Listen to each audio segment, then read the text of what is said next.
Hello दोस्तों, आज हम लोग पढ़ने वाले हैं सूत्र साहित्य। सूत्र साहित्य में क्या पढ़ेंगे हम लोग कि सूत्रों में मनुष्य के कर्तव्य वर्णाश्रम व्यवस्था एवं सामाजिक नियमों का उल्लेख किया जाता है। कर्तव्य मतलब होता है कि हम अपने माता पिता के कर्तव्य करना हमको हक बनता है। मेन रीजन क्या है? वो हमको जन्म दिए हैं और हमारे जन्म देते हैं, जैसे वो गुरु हुए और हमारे गुरु जो हमको शिक्षा देते हैं उनको आदर करना मतलब कर्तव्य। जो भी हमको बोलेंगे वो हमको उनके आज्ञा को पालन करेंगे तो हमारा क्या हो जाएगा? कर्तव्य हो जाएगा। उसी तरह हम लोग आएंगे संख्या, तो पूछता है सूत्र साहित्य की संख्या कितनी है? तो उसकी सूत्र में 3 होती है। कितनी होती है? 3 होती है। कौन कौन? स्रोत सूत्र, गृह सूत्र, धर्म सूत्र। कितनी होती है? स्रोत सूत्र, गृह सूत्र, धर्म सूत्र आती है। क्या आती है? मनुस्मृति। मनुस्मृतियां जो होती है की रचना सूत्रों के पश्चात हुई है। मनुस्मृति की जो रचना हुई है कब हुई है? ये सूत्रों के पश्चात हुई है। इन्हें धर्म शास्त्र भी कहते हैं। मनुस्मृति का पूछने का दूसरा नाम क्या है? मनुस्मृति का दूसरा नाम क्या है? तो क्या इसका है? धर्म शास्त्र भी है, धर्म शास्त्र भी कहते हैं। मनुस्मृति क्या कहती है कि मनुष्य की पूरी जीवन काल में, काल मतलब होता है समय, संबंधित उनके मनुष्य के जो भी काल में जो भी चीजें संबंधित होती हैं उनके विभिन्न क्रियाकलाप की जानकारी इन स्मृति से मिलती है। कहां से मिलती है? इन स्मृतियों से मिलती है। स्मृतियों से मिलती है। ध्यान रखिएगा, ये क्या बोल रहा है कि हमारा पूरा जीवन, आपका पूरा जीवन हो सकता है, किसी भी व्यक्ति का पूरा जीवन हो सकता है। मनुष्य मतलब हर एक मानव तन में यदि आप जन्म लिए हैं तो आप जब जीवन पाए ना, उनकी सारी क्रियाकलाप, आप जो भी चीजों का उपभोग करते हैं, ठीक है ना, सुख का उपभोग करते हैं, तो वो सारी चीजें तो आपका किस में आ जाएगा? स्मृतियों में आ जाएगा। आप तो नाम सुना होंगे, मनुस्मृति बहुत फेमस है। मनुस्मृति का नाम आप सुने होंगे। ये इसमें क्या बताया है? इसमें मनुष्य के जीवन काल के बारे में बताया है। जैसे 0 से लेकर बच्चे जब जन्म लेते हैं और 5 साल तक की आयु के बच्चों को बाल अवस्था होती है, मतलब शिशु अवस्था जिसे बोलते हैं। क्या होता है? शिशु अवस्था। जैसे ही वो 5 साल के बड़ा होते हैं तो 5 साल से लेकर बच्चों का 25 साल तक ये आयु जो होता है बच्चों का पढ़ाई करने को होता है। पढ़ाई मतलब आप इस एज में कुछ भी कर सकते हैं। जब ये आप 5 साल के बाद जब एज चालू होता है तो आप एक विद्यार्थी के जीवन स्टार्ट कर लेते हैं। बच्चे मिनिमम, बहुत से बच्चे आजकल पैदा हो रहे हैं, 2 साल का हो रहे हैं, आदमी लेकर चला जा रहा है। तो ये चीजें क्या है? बहुत गलत है। बच्चों के, छोटे बच्चों पे मेंटली प्रेशर नहीं बनाना चाहिए। 5 साल का हो जाने दीजिए बच्चों का अपना, आप फिर उसके बाद पढ़ाइए। देखिए उसका ये माइंड कितना फास्ट कैप्चर करे कोई भी चीजों को। तो उसी तरह हम आ रहे हैं अपना विषय पर।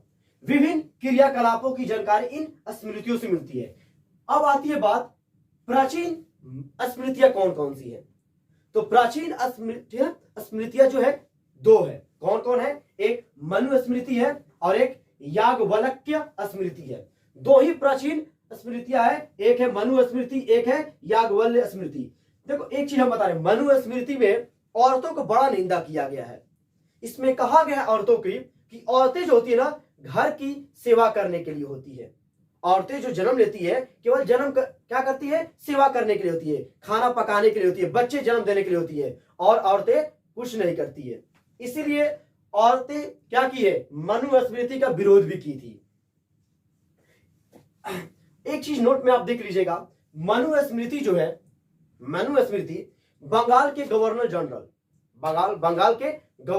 जनरल वारेन हेस्टिंग्स इन्होंने क्या किए थे?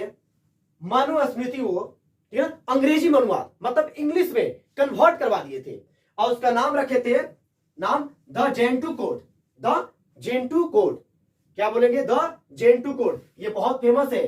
पूछ देगा कि किस टाइम में गवर्नर जनरल के समय में, ठीक है, या कौन से गवर्नर जनरल ने मनुस्मृति का नाम, ठीक है, द जेंटू कोड इंग्लिश अनुवाद किए थे? तो वारेन हेस्टिंग्स। ये याद रखिएगा, बहुत इंपॉर्टेंट क्वेश्चन है। क्या है? इंपॉर्टेंट, आपके एग्जाम में भी आ सकता है। आप 12th में है तो आपके एग्जाम में आ सकता है, या आपके मेंस में देने वाले होंगे तो मेंस में भी ये चीजें क्या हो सकती है, आ सकती है, जब यशस्वी के मेंस देने वाले होंगे। एक चीज और है, रामायण।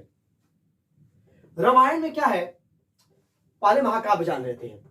महाकाव्य, महाकाव्य जो है दो, एक होता है रामायण और दूसरा होता है महाभारत। महाभारत।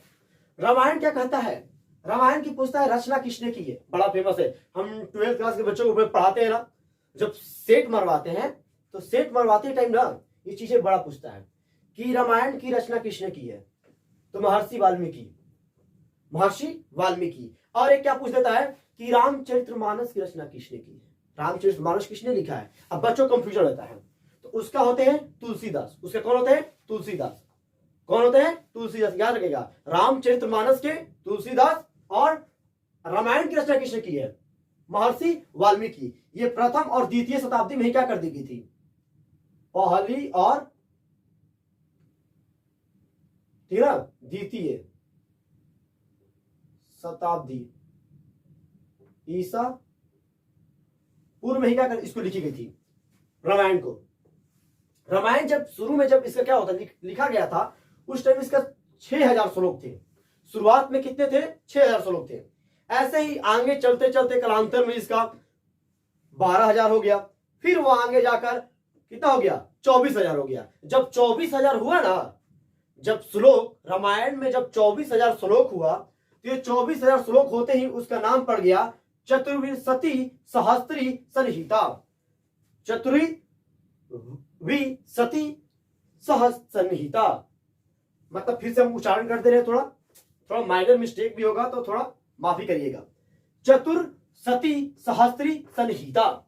अब क्या आता है, अब ये जो कांड में बांटा गया था, जो राम, ठीक है ना, तुलसीदास जो किसमें बांटे थे, कांड में बांटे थे, 7 कांड में। ये कांड किसको दर्शाता है, राम जी से रिलेटेड जो भी चीजें होती है, राम जी जो थे ना, उनसे जो भी रिलेटेड है। जैसे राम जी जन्म लिए, तो बाल कांड, एक कांड बांट दिया गया। राम जी जन्म लिए तो बाल कांड, ठीक है। फिर अयोध्या कांड, जब अयोध्या में गए, फिर अयोध्या से फिर क्या हुए, अरण्य कांड। अरण्य मतलब होता है जंगल, फिर जंगल में चले गए तो अरण्य कांड। फिर होता है किष्किंधा कांड, ठीक है। फिर आता है सुंदर कांड, फिर युद्ध कांड, जब रामायण से क्या होता है, रावण और राम जी में युद्ध होता है तो युद्ध कांड। फिर उनके 2 लड़के होते हैं, लव कुश जब होते हैं, और लव कुश में जब उनसे मुलाकात होता है तो उसको कहते हैं हम लोग उत्तर कांड। तो आज के लिए इतना ही बाबू, जय हिंद।